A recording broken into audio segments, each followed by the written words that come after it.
Good morning, everyone. This is Nikachu, Merfolk Master. We are here with day 123 of Coffee and MTG, the morning talk show, where we talk Magic the Gathering. First half, all discussion Magic the Gathering. You got questions, you better believe that both myself and the community has answers.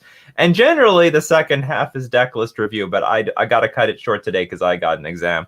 So let's just enjoy the conversation this morning as we do every single morning. And if you want to be part of that conversation, don't forget to check us out at twitch.tv/NikachuMTG, Monday to Friday, 9 o'clock a.m. Central Standard Time. I hope it's not too early for all of you. And if you want to know what that time zone is, Google it. Google is a fantastic resource for figuring out everything. Uncle Google. And if Uncle Google and Aunt Wikipedia can't answer it, no one can. So, yes, so wherever you are in this world, you brew up the cup of coffee and we'll brew up the magic conversation. Delicious Nescafe Gold. You hear that, Nescafe? I gave you a little something. I gave you just a little something. And I will get myself into the magic category. As we wait for the morning fam to arrive, as it is on Twitch, everyone's probably going through a 30-second ad. Good morning to all the 30-second ads out there on Twitch as well. Shout out to the ads. Gus W. Morning, Nikachu. Good morning, Enkorian Hero. No need, we're here. Oh, excellent. Everyone knows where to find this. Like I said, you just show up. 9 o'clock a.m. Central Standard Time. I'm getting better. Like, has anyone noticed I actually started at 9 o'clock now? Used to be like 5 or 10 minutes after the case, and everyone would still waited. That's good. I'm happy for it. I'm glad. So, well, I'm going to just give a little something about I want to talk a little bit about Merfolk right now. I'm just going to give some stuff off the top of my head. So first off, let's just talk about Spreading Seas. This is for the Merfolk community out there. I am actually so there are some trends about Spreading Seas that is not making it desirable at the moment. Come on, let's go. Come on, let's go. I want to see my beautiful Spreading Seas. And as it loads, I'm just going to say good morning, everyone. Good morning, Pan Hernandez. So Coco worked okay, huh? It worked okay. It was okay. Maybe the deck can improve, but the score was still not good. And against the harsher. I have to admit, I mean, I think I'm going to have a bad matchup against Mono Red Prowess, like not like a 50-50 matchup. I think the matchup is just going to be bad. My mana base is more painful. They have access to Blood Moon, so I either have to risk getting Blood Mooned when they play Blood Moon against me, or side out the green cards, which is like the point of playing the deck in the first place. Morning, evening in South Korea. Nice. Good morning from South Korea. More salt, please, 88. Wonderful username. Rodent, good morning. Good morning, Jen Decide. So, yeah, I played the Coco version of Merfolk like the other day. It was fine. It was good, but like I only had a 3-2 finish. I could have been a 4-1, but I have to admit I'm going to have a really bad game against, what's it called? Really bad game against Mono Red Prowess, but maybe the deck could get even better. Because I'm starting to think that I can remove this card. Spreading Seas, what are you doing for me? Like, you're not really that relevant against Death Shadow. You're not useful at all against any Uro deck. You're not really that relevant against Mono Red Prowess, because if I spend turn 2 to play this card, it's pointless. I don't really need it against humans.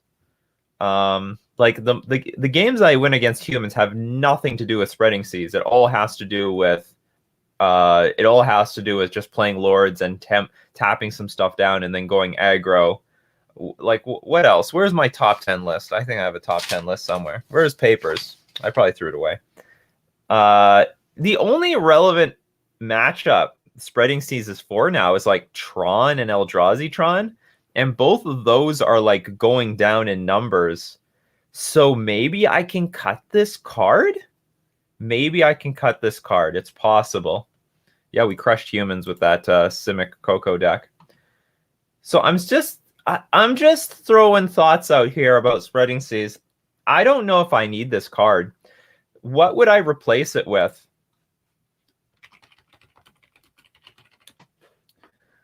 I think it's time, people. I want to give people's hopes up, but I think it's time. I think it's time. What is Master of Waves weak to? Walking Ballista, Plague Engineer. Also, just being clunky. You can't even cast the thing on curve very well. Oh, thanks for the bits, Bellata. 666. Where's my brother? He would love that number.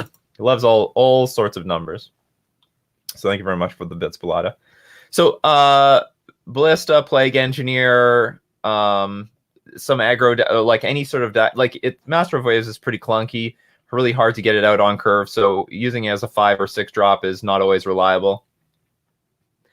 Walking Ballista is really low in the metagame right now because Eldrazi Tron is shrinking. Plague Engineer is still seeing play, but is not as prominent as it once was.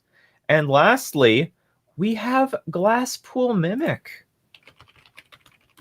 Glasspool Mimic does 2 functions. First, it's going to help us curve out into Master of Waves, because we're now a 22 land deck, and can copy the Master of Waves. So if there was any situation where I really needed to push damage, like Spreading Seas did, Master of Waves might actually do just as good of a job, if not better. And another thing, I think we need a card to blow out the stupid mono red prowess deck. Like we need a heavy hitter here. Skyclave Apparition might hit Master of Waves, but it's also going to hit. It's either going to hit Spreading Seas, or it would, if I had a Spreading Seas on the battlefield that didn't matter, Skyclave Apparition would just then hit another permanent. So Master of Waves, at the very least, is another threat that can overload the Skyclave Apparition. Like if they had to use their Skyclave Apparition on one of our lords or one of our creatures like Mero Regery, then they may not have it for Master of Waves when we get it out. So anyway, those are my thoughts here, because I think for the most part for the metagame, Spreading Seas has just become insanely clunky. And I don't know if there's enough Tron, or if I care enough about Tron to keep this in the deck. I might just prefer to try to use counter spells and erase those Tron decks, or just decide to have a poor game against them, because Spreading Sea certainly is really good in that matchup. You know, I mean, maybe, you know what? Like maybe it's time for Kira again, but Kira is still a very, very clunky card with no clock at all. So, and I don't know if we are in that metagame. Like the control decks are not really that attrition based. There are some matchups we're going to want Kira. I would say probably good. Well, even against Mono Red Prowess, they can just overload the Kira with 1 Lava Dart. They just have to spend 1 Lava Dart on, then a Firebolt will kill Kira. So it's still difficult to protect. And maybe the same is going to be the case with Skyclave Apparition. Like they play like Flicker Wisp, target Kira, then they Violence Skyclave. I don't know how that would work, but anyway. Can you put Spreading Seas on the side? Absolutely. But I'm wondering if I can just do away with this card completely. I'm just spitballing ideas. I'm just spitballing ideas. Hey, Nikachu, here comes a spooky donation. Oh, this is the spooky donation. Thank you very much, Bellata, for the spooky 666 bits. And also, Siege Sensei, subscribe for 5 months in a row. Thank you very much for the 5 months. I think I need a name for my community. I want to, like, you're the Nikachu stockholders or something like that. Thank you very much for investing in Nikachu for 5 months in a row. What are the other concerns? Is this response to Omnath and other blue decks being so prevalent right now? It's also in response to just how awkward Spreading Seas sometimes is in a lot of the top matchups. Like, I don't even like it that much in the humans matchup. I think it's just way too clunky. I need to put creatures on the battlefield against humans. And then by the time I do, I sometimes just have enough to just overpower them anyway, seas or no seas. And also how poor it is against Mono Red Prowess. And it's like awkward against Death Shadow. Sometimes it can be good. But then there's a lot of times that, again, you just tempo yourself out. You should be putting creatures on the battlefield. And there is an increase in red in the metagame. Mono Red Prowess, Rakdos Death Shadow. which puts and Monastery Swiftspear, Soulscar Mage, which puts Master of Waves in a good spot, I think, for stabilizing board states and also turning the corner around. The only problem is that Spreading Sea is also usually synergized with Master of Waves as well, but because you would get the extra tokens. But I'm thinking Glasspool Mimic can also facilitate that. You get the Master of Waves in play, you play Glasspool Mimic, you get another Master of Waves, you get even more tokens. That's the idea. Sorry, Beletta, we're probably not going to have any time for deck list review. I'm going to cut this off in like 20 minutes because I have an exam today. I got my cheat sheet. I need a second one. I need to basically make a good copy of my crappy notes on this thing. I'll have 30 minutes to do that. It's going to be miserable. I hope I don't fail this test. It's statistics class is just good. I have actually 2 exams today, but the statistics class has not been doing very well. We are the Fish Fam. Investors of Fish Fam, the Fish Fam stockholders, the Fish fans. Some people don't. Yeah, I'm actually saying Fish Fam. Some people think I'm saying Fish fans, but it's actually you can be fans of fish too. But I'm actually saying Fish Fam. Maybe Kira would be good in blue-white with Unsettled Mariner as a way of overloading the taxing removal. But the problem is if you put too many taxing effects in your deck, then you're just not racing decks like Humans or anything else. Like if you have too many, your clock is bad. You still need a good clock. If you put in too many taxing effects in your deck, then you're just going to be so slow against Humans, Spirits, sometimes even Death and Taxes. So that's the risk right now to playing those cards. And that's why even Humans doesn't even like playing Unsettled Mariner, even though it's really good on the curve and you would think that it would be good in the deck. Every time that Humans tries to play Unsettled Mariner, let's get Unsettled Mariner here. They dump it later. Like it's sort of an overrated card.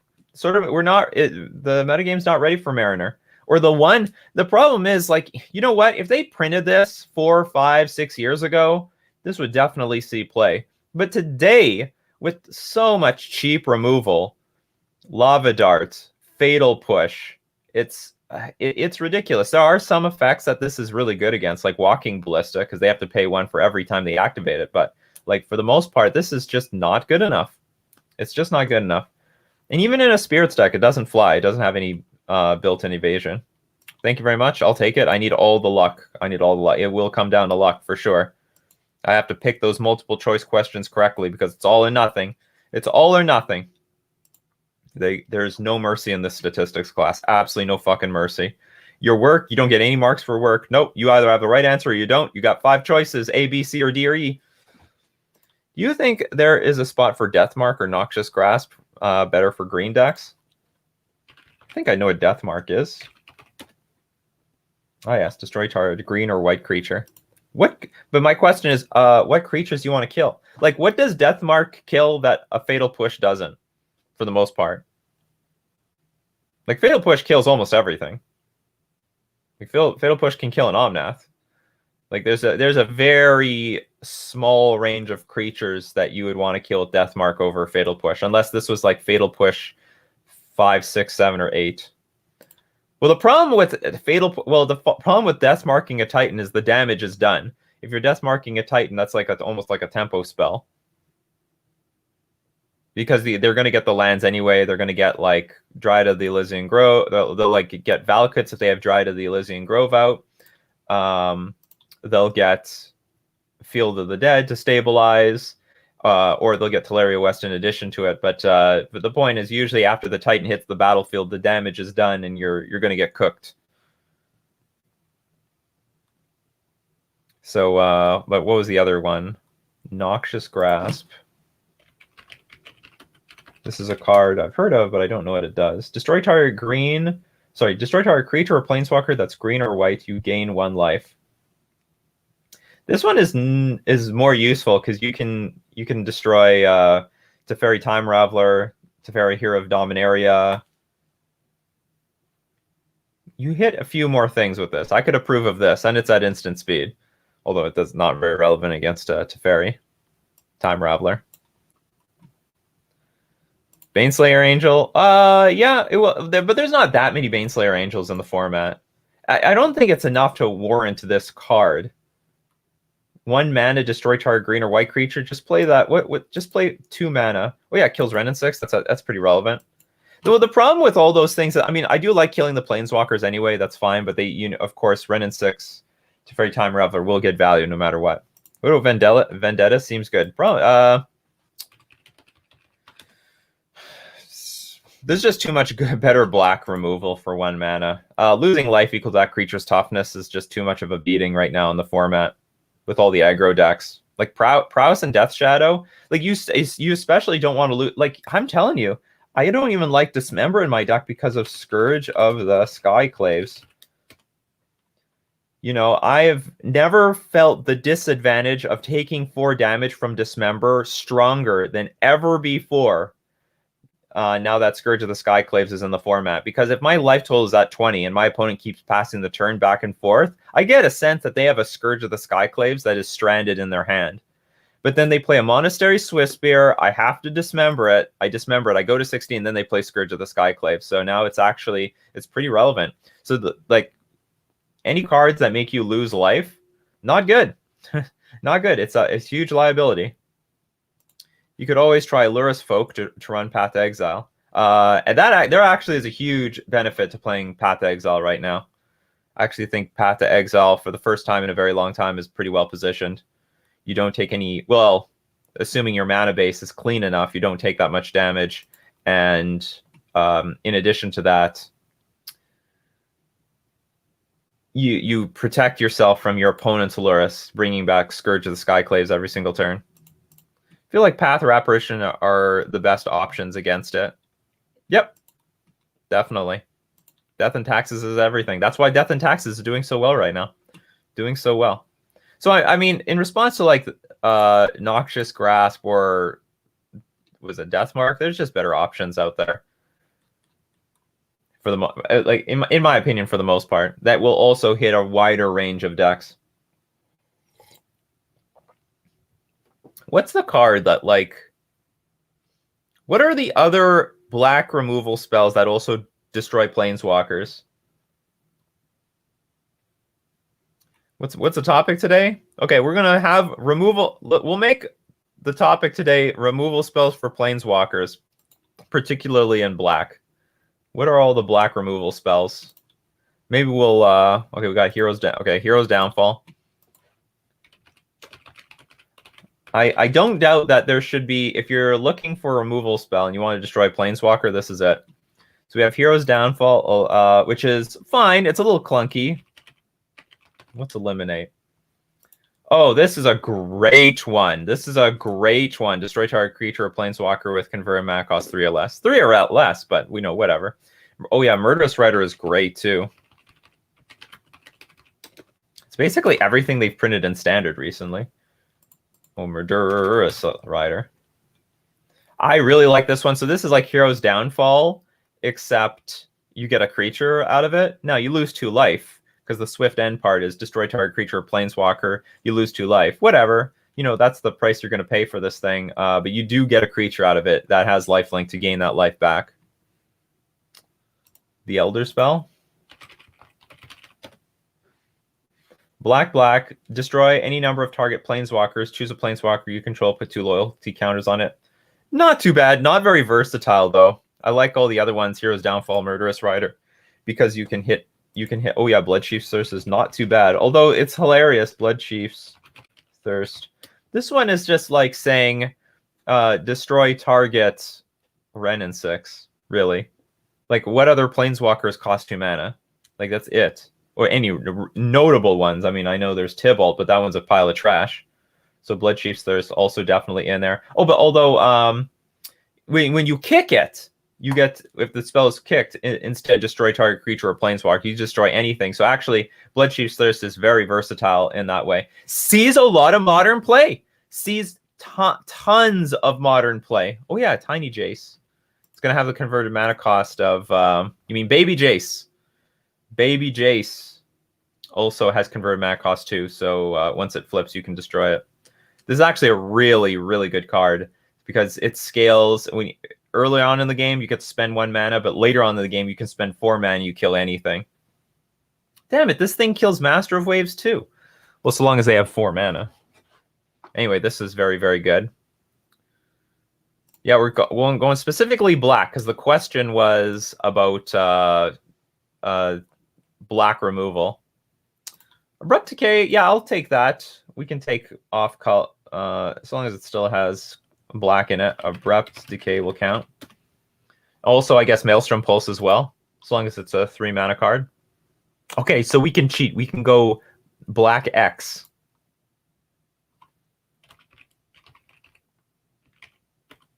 Just realized I don't know how to spell Maelstrom Pulse. I was lucky. I got it.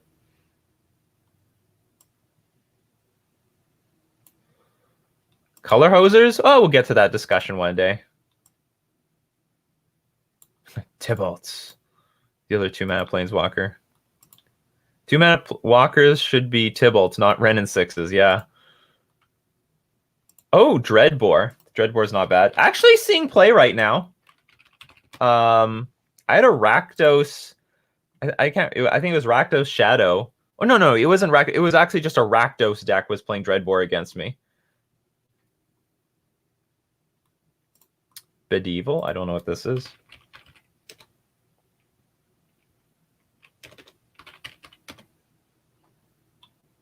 Destroy target artifact, creature, or planeswalker.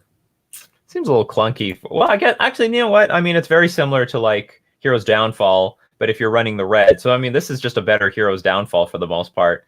If you're in the red range, you get to destroy target artifact. You can, in addition to creatures and planeswalkers, you can hit artifacts. The Price of Betrayal.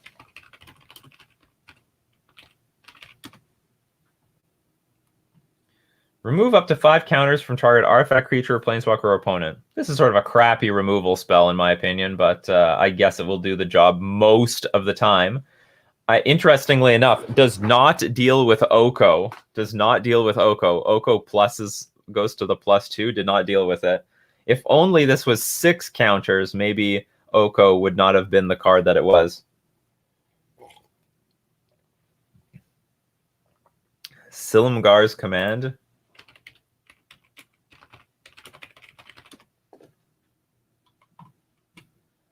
Well, it'll be good for Commander. Counter target non-creature spell. Oh, you get to choose 2. Return target permanent to its owner's hand. Target creature gets -3 until end of turn. Destroy target planeswalker. So very good for Commander, but just not very good for competitive play.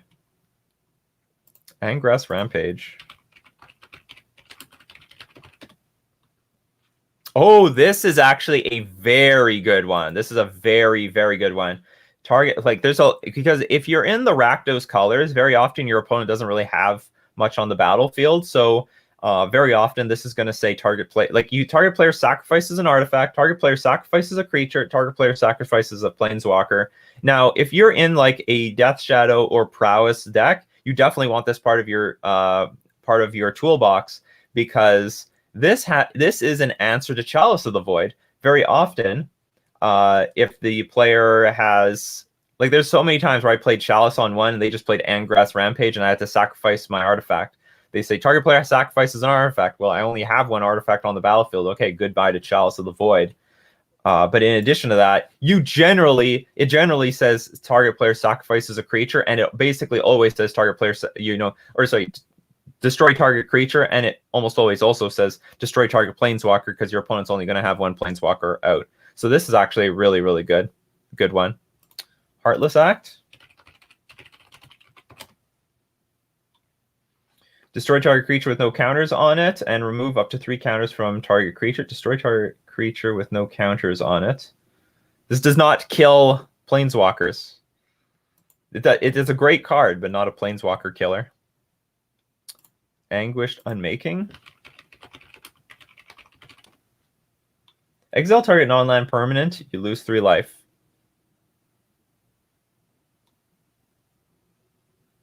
Oh, okay. I was getting confused if this could kill creatures or not. Yeah, this is not too bad. Losing 3 life is probably a pretty big liability, and 3 mana is quite a bit, but still, it's a non-land permanent, so it deals with... It definitely could see play. This definitely could see play in Modern, if enchantments... It's interesting, enchantments are not really a big part of Modern right now. Maybe that's going to be a discussion for another like the most prominent enchantments. But like, but I would think in a world where enchantments become more popular and a bigger part of the game, that this card would see a lot more play.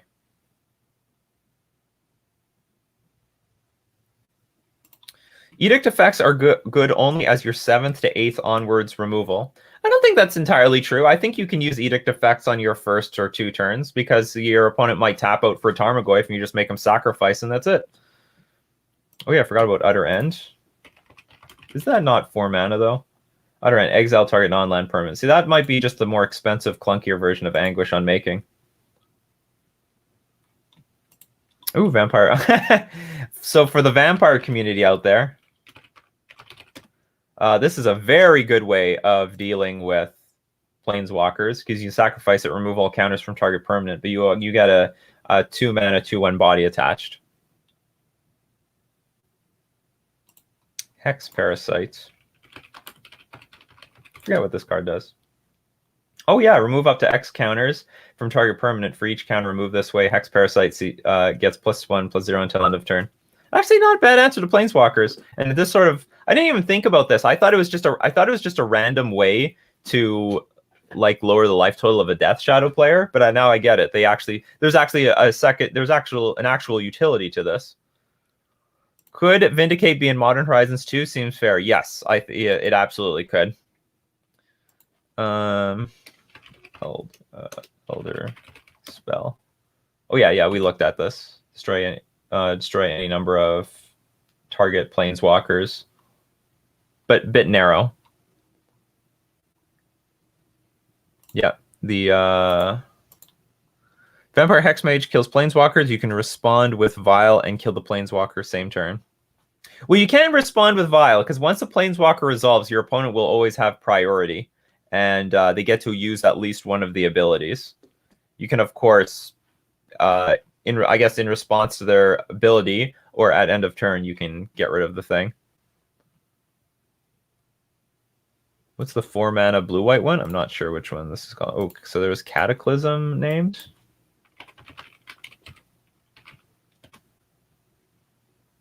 This is not a black removal spell. Each player chooses from among the permanents he or she controls an artifact, creature, an enchantment, and a land, and sacrifices the rest. This is a very different ability altogether. Death Spark. What is Death Spark? Oh yeah, that's not too bad actually. Death Spark, exile target permanent with converted mana cost 4 or greater. So if you're in black-white, you need to destroy something big. And there's certainly a lot of Planeswalkers. The most important Planeswalkers, well, I can't say if the most important Planeswalkers are 4 or greater, but like the hardest to beat are 4 and greater. And it's target permanent, so artifacts included. Goodbye, Karn the Great Creator. Settle the score.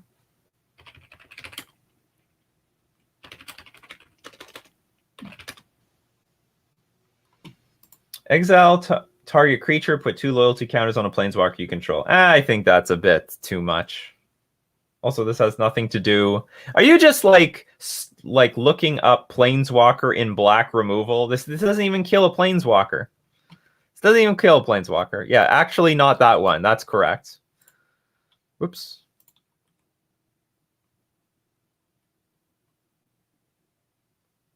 Price looks like it would be pretty crappy, but man, was it good in War Limited, Planeswalker, and Mass Removal.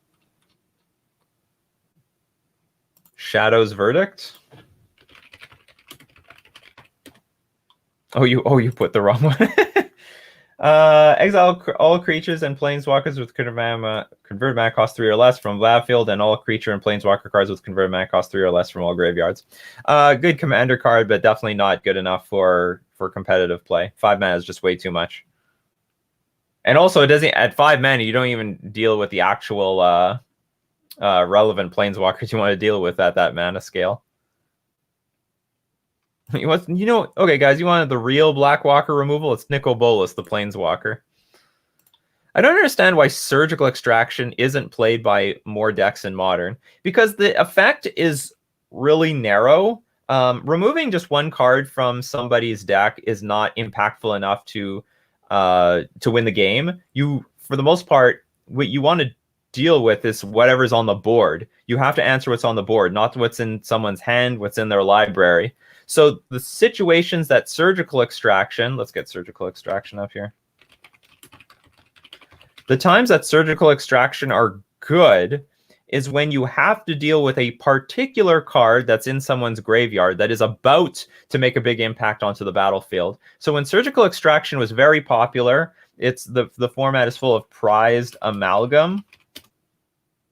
So like these are, you really want to extract, like you could hit combo decks as well. So if there's like, if you hit Escape Shift in a Primeval Titan, like a Titan Shift deck, that's good too. So long as they're all based off of one win condition. You could say the same thing with Amulet. If you can hit a Primeval Titan that got to the graveyard somehow, then that would also be useful. But for the most part, it's all about hitting. It's most popular when you can hit a bunch of cards that are going to impact the battlefield. So Vengevine is also another one. So when Vengevine is very popular, surgical extraction is popular, because these things are about to go from the graveyard to the battlefield and wreck you. What else do we have? We have Arclight Phoenix. So if your opponent dumps a bunch of Arclight Phoenixes in the graveyard and they cast 3 or more instance spells that turn, and it's already turn 2, you can very easily use 1 surgical extraction for free, no mana, exile all the Arclight Phoenixes from the graveyard, and then all of a sudden all the pressure that the opponent worked up in order to get this big attack is undermined. It's actually not too bad against Creeping Chill too, to make sure you don't lose too much light. Like if a bunch of Creeping Chills hit the graveyard, let's say 3 Creeping Chills hit the graveyard, you can still surgical extract the Creeping Chill, exile all of them, and you won't lose 9 life, and your opponent won't gain 9 life. So it's okay there. And of course, combo decks, or at least combo decks that win off of 1 card. So, I mean, if a combo deck really depends on winning off of Scape Shift itself, then it can be fine. It can be fine. Remember, the Scape Shift has to hit the graveyard somehow, so you're probably also using different resources to get that Scape Shift in the graveyard, and then you combo off. So for the most part, that's why, otherwise, like, surgical extraction just doesn't do enough as a graveyard hate card. Like, even if you just had surgical extractions against Dredge, I don't even think that's good enough, because they still have enough other ways of killing you. You would need literally like 4, like still things like Rest. Well, I don't know. I don't know how well. Like, what if I had 4 surgical extractions? Is that good enough against Dredge? Maybe. How many unique cards are possible in MTG? Because with a 1080p image, 920 by 1080, using 256 RGB colors amounts to 10 to the power of 15 million. So using this, will Wizards reach a limit on unique cards? When will that be? Well, I mean, are you talking about like unique names? I think there's some philosophical questions about this. Like, at what point has every single conversation been exhausted? And it's practically speaking impossible. So like, as you said, like, 10 to the power of 15 million. I mean, how many years of cards have to go by before they completely run out of names for the cards and different types of ideas? Like, and like, they could make another surgical extraction just a little bit better or a little bit worse. And they already do that with cards. They upgrade cards, they downgrade cards all the time. So there's, like, I think it is practically speaking infinite possibilities. It just goes on for forever. Yeah, it's gonna as there are only 4 to the power, or 4 times 10 to the power of 80 particles in the observable universe, it's going to take some time. Okay, well, you're a little bit late, Cactus of Ishmok, but I'm sorry, I got to leave a little bit early. I got to get to my, I got to make my cheat sheet because I have an exam in like 30 minutes. So thank you very much, everyone, for showing up today. I had a lot of fun. Who am I going to raid? We're going to raid Basic Land Shark. Basic Land Shark is a great friend of the Fish Fam Incorporated, the stockholders of the Fish Fam Incorporated. So thank you very much, everyone, for showing up today. We had a great conversation. Black removal against Planeswalkers, and I'll see you at the next. See you next time. Take care, and bye bye.